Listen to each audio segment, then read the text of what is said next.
ওয়ারাফা'না লাকা যিকরাক। আমার আল্লাহ বলে, হাবিব, আমি মহান আল্লাহ, প্রতি মুহূর্তে আপনার শান, মান, ইজ্জত, প্রশংসা আমি বৃদ্ধি করি। সুবহানাল্লাহ। আরো জোরে বলুন না সুবহানাল্লাহ। এই জন্য ভাইয়েরা আমার, মনে রাখবেন, আমরা আল্লাহওয়ালা, আমরা নবীওয়ালা, আমরা ওয়ালিওয়ালা। যে পোশাক আপনার পরনে আপনি পরেছেন সুন্নত মনে করে, ঠিক কিনা? দাঁড়িয়ে রাখছেন, নবীজি সুন্নত। টুপি মাথার দিয়েছেন, নবীজি সুন্নত।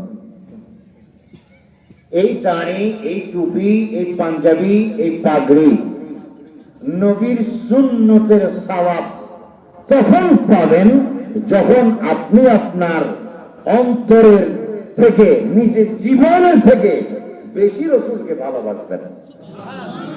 সুবহানাল্লাহ, সুবহানাল্লাহ। উম্মতে মুহাম্মাদীদের মধ্যে ফেরকা 73। কত? 73 মধ্যে 72 ফি নারে জাহান্নাম ওয়াল ওয়াহিদু ফিল জান্নাতি ওয়া হিয়াল জামাআত।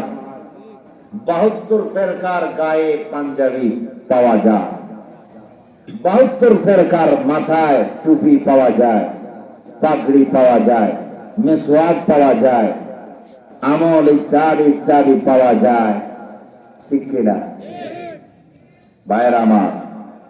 এগুলা বাহ্যিক আমল।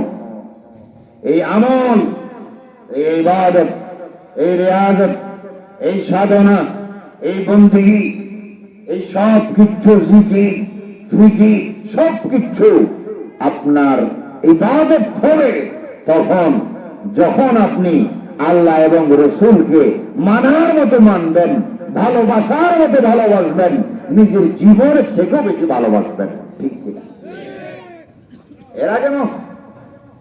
এরা কেন যারা সুন্নতি লেবাস পরে বলে রাসূল তো দর্শনের মতো একজন সাধারণ মানুষ,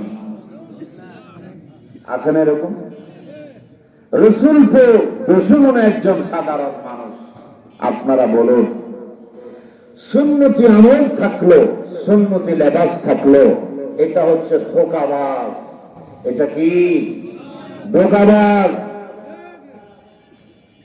ঈমান নাই, তুমি নামাজ পড়বে, এটা ধোঁকাবাজি হবে। ঈমান নাই, রোজা রাখবে, রোজা হবে না, ধোঁকাবাজি হবে। ঈমানবিহীন হজ ধোঁকাবাজি, ঈমানবিহীন যাকাত ধোঁকাবাজি, ঈমানবিহীন রিয়াজত ধোঁকাবাজি, ঈমানবিহীন তেলাওয়াত ধোঁকাবাজি, ঈমানবিহীন জিকির ধোঁকাবাজি, ঈমানবিহীন সব আমল ধোঁকাবাজি। তোমার নামাজ, তোমার রোজা, তোমার হজ, তোমার যাকাত, তোমার ইবাদত, তোমার তেলাওয়াত, তোমার রিয়াজত, তোমার সাধনা, সব কিছু যদি তুমি ইবাদতে পরিণত করতে চাও, আল্লাহ নবীর গোলাম হয়ে যাও, ঠিক কিনা বলো? তার আগে এগুলা বৃথা বানোয়া। কি বানোয়া? এই জন্য ভাইয়ের আমার, ইসলাম শান্তির ধর্ম, ইসলাম মানবতার ধর্ম, ইসলাম মানব কল্যাণের ধর্ম, ইসলাম সুশিক্ষা দেওয়ার ধর্ম, ইসলাম অন্যায়কারীকে সঠিক পথ দেখানোর ধর্ম, ইসলাম জাহান্নামীকে জান্নাতের পথ দেখানোর ধর্ম, ইসলাম মানব কল্যাণের ধর্ম, শ্রেষ্ঠ ধর্ম। ইসলাম শ্রেষ্ঠ ধর্ম হওয়া সত্ত্বেও যুগে যুগে এই ইসলামকে কলঙ্কিত করার জন্য, ধ্বংস করার জন্য যুগে যুগে ষড়যন্ত্র চলে এসেছে, চলতেছে, চলতেছে। ইসলামের বিরুদ্ধে ষড়যন্ত্র আগেও ছিল, বর্তমানও আছে, ভবিষ্যতেও থাকবে। কিন্তু ইসলামের হেফাজতকারীকে আরো জোরে বলুন না কে? ইসলামের বিরুদ্ধে যতই ষড়যন্ত্র চলুক, যতই করুক, ইসলাম ছিল, ইসলাম আছে, ইসলাম থাকবে। কেন? ইন্নাদ-দীনা ইনদাল্লাহিল ইসলাম। এজন্য ভাইয়েরা আমার, ইসলামের বিরুদ্ধে বহু ষড়যন্ত্র চলেছে।